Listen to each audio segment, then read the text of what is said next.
Patricia Padilla, and I am the principal here at Woodland Academy. I've been the principal since 2006, so about 8 years.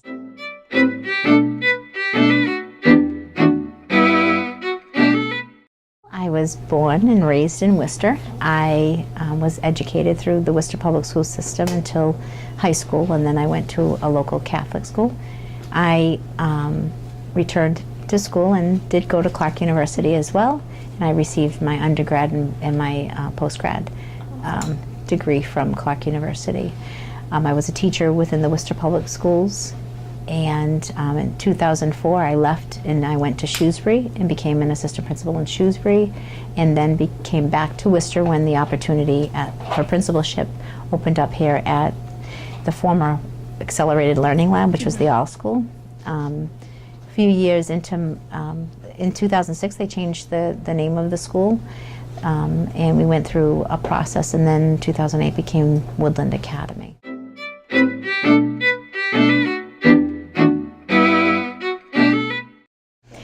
About 2008, our school, prior to the naming of level 4 schools, our school was not progressing, and so they had restructured the administration here. This used to be a pre-K through 12 school with one principal and a few assistant principals. They split the building in half. Originally we were PS1, Worcester PS, WPS1 and WPS2. And within the second year of my administrative tour, or as an administrator here, it became the Woodland Academy. And that was really through a voting process. The families were part of that decision making, and we became Woodland Academy, and the high school side became Claremont Academy.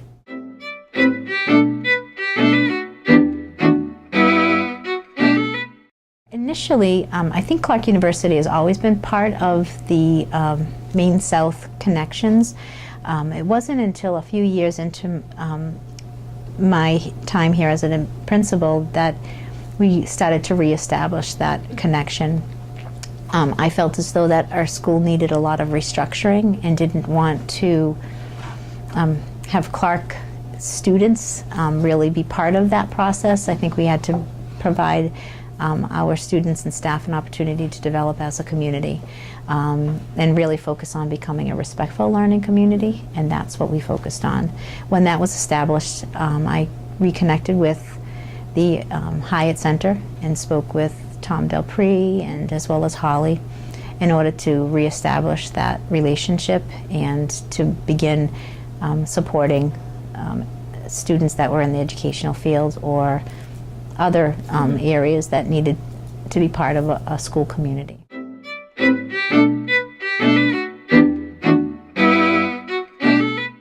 Well, I think, I don't know how far back you would like me to go, but as a Worcester community member, I know that there was a lot of restructuring in the 80s to the 90s. Clark University really worked hard to revitalize the Maine-South community, and I think with that, this building was, the old Woodland Street School was knocked down, and the new building that stands today, the Accelerated Learning Lab, was built in '99.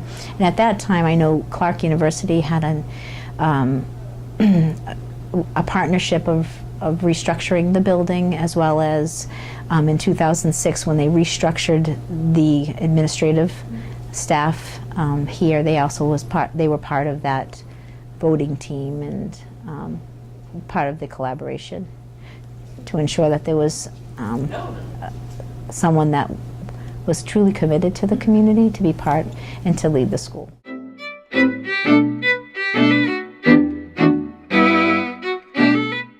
Well, I know that we are we have the highest number of second language learners in the whole city, if not in the state of Massachusetts.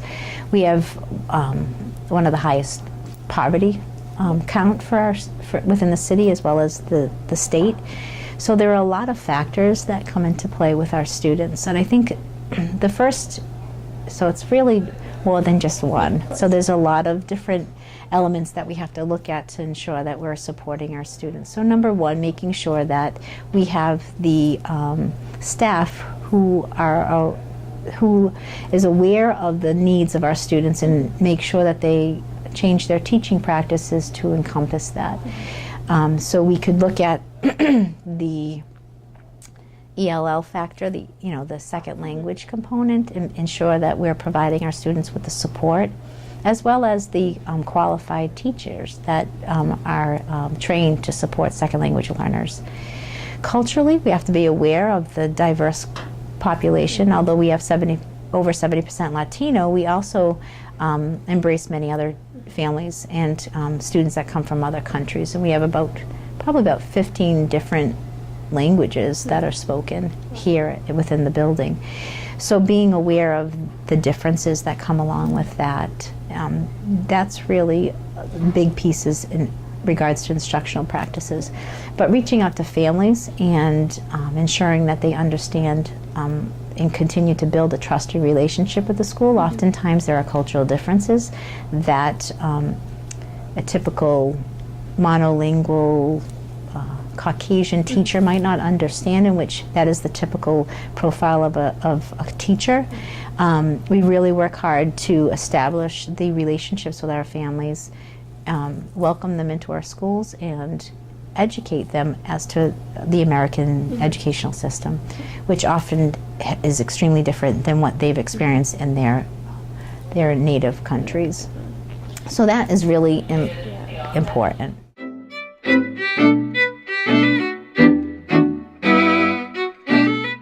When we were moving forward and establishing a Maine South Promised community, that was something that was exciting because it brought all the community members and stakeholders together to really start talking about what needs to get done to support our families within this community. I'm one of the last neighborhood schools in the city.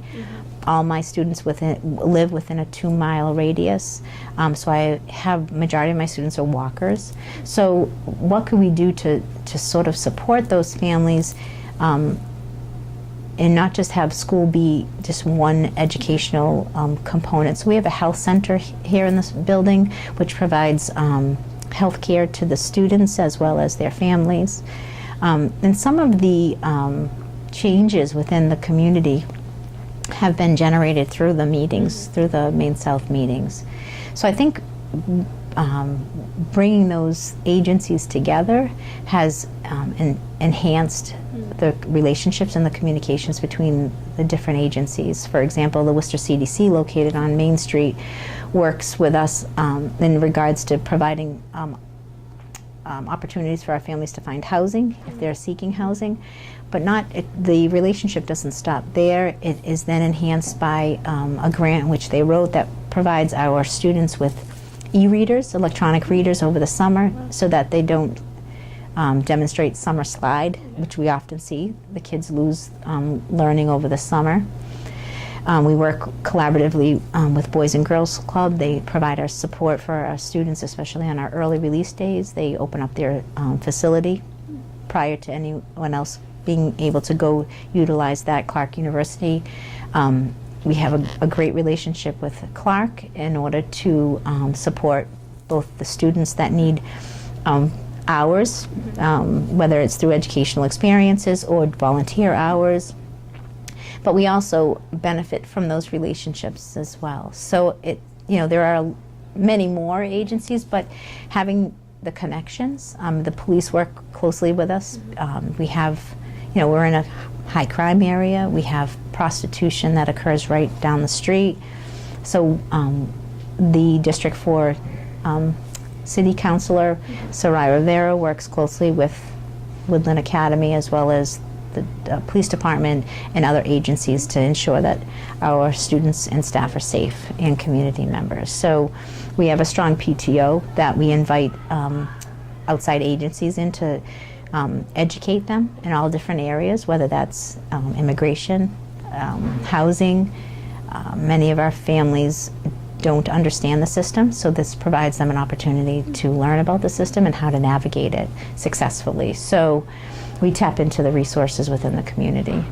We have many folks here on staff that speak many different languages, and that also provides them the reassurance and connections that they feel they need to be part of the school community.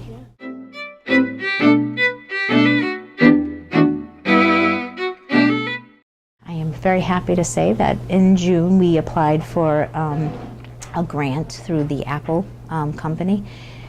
It's really through a federal White House grant, and we applied for that in June. And that was a very vague application, but I thought it was worthy to try to have Apple work collaboratively with Woodland if we were successful in that process. And we were able to make it to the first round and then the second round, and we were just informed approximately 2 weeks ago that Woodland Academy was one of the schools that the Apple company has selected. So there are only 114 schools in the nation. This is a nationwide grant, and out of that, 29 states were represented through the selection. And by becoming a successful partner with Apple, all my students will receive an iPad, as well as the teachers receiving iPads and MacBook Airs, and the infrastructure of the building is going to be updated, and we'll be receiving support through an Apple team that will provide professional development to our teachers, and a 3-year commitment to working with our students, so to provide them with an opportunity that many of our families and other communities are able to provide for their children. So I look at that as evening the playing field. So my kids will have that opportunity, and that's exactly what we wanted. I never thought we were going to get it, but we're just so excited.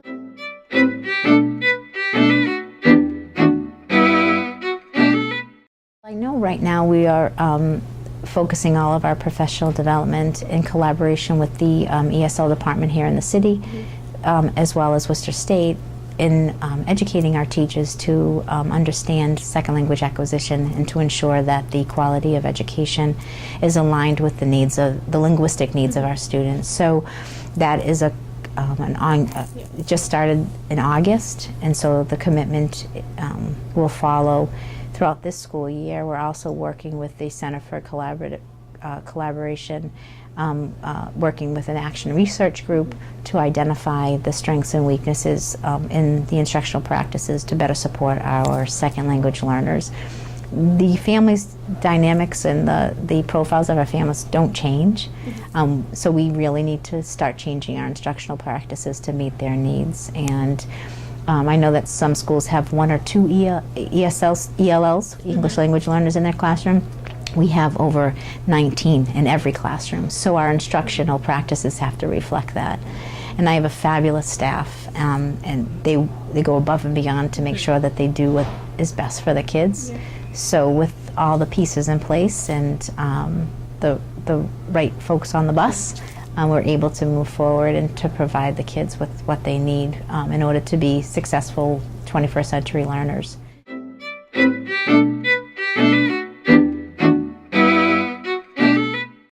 Well, I know through a lot of the different classes, or even through the work-study programs, we have a lot of Clark University students, whether they're volunteering through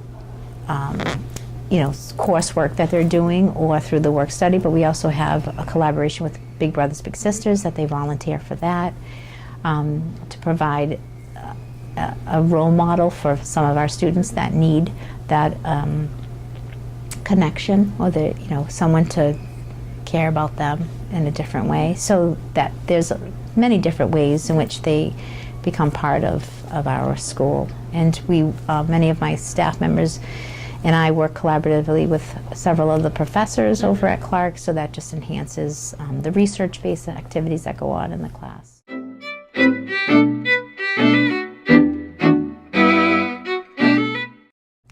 Being part of Woodland Academy, whether it's on a volunteer level or even through a paid program, coming to Woodland just provides you with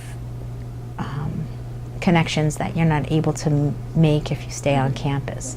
There are so many students here that are seeking ways to connect with a big brother or a big sister or someone that looks like them. If there's diversity of any sort, they love when they receive the support from the older kids. And I think it really would even model for them the opportunities to go to college and to take advantage of higher ed opportunities. And many of our families don't or aren't aware that that's a possibility. And living in this neighborhood provides them an opportunity to go to Clark University for free if they maintain their studies. And I know Claremont Academy next door provides coursework that enhances the they can take college credit. So that there's avenues that would lead them to successful outcomes, and we want to make sure that we give them every opportunity to